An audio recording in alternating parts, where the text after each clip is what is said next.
So I know we've been going over a couple of harder tax strategies, but we're going to get into something super simple and easy to implement, something a lot of people could benefit from. It's called the home office deduction. We're going to talk about what it is, who actually qualifies for it, how you can take advantage of it the right way. So yeah, let's just get right into it.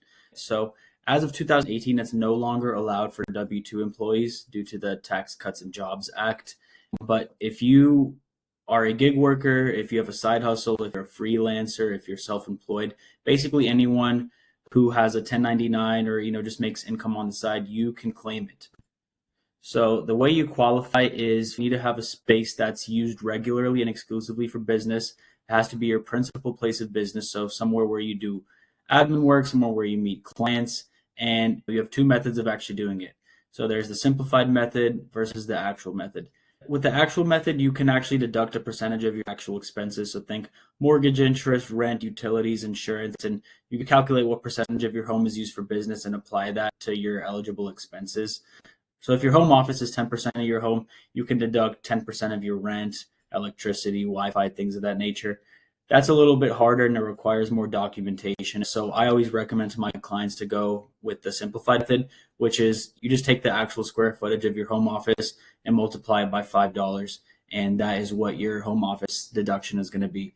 So if we go into an example, Marcus is a self-employed CPA. He works and lives out of his 1,200 square foot apartment, and he meets clients in his office space, which is 120 square feet.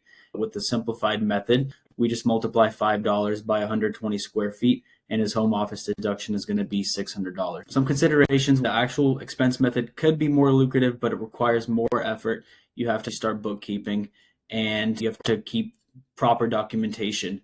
Another thing to consider is that it could be subject to depreciation recapture if you to sell your home in the future. So once again, simplified method is a clean and audit friendly way of claiming this deduction, as long as you don't try to lie. It must be a dedicated workspace. So you can't just pick the biggest room out of your house and say that you work out of it and call that a home office. So it must be a dedicated workspace, and the maximum size is 300 square feet.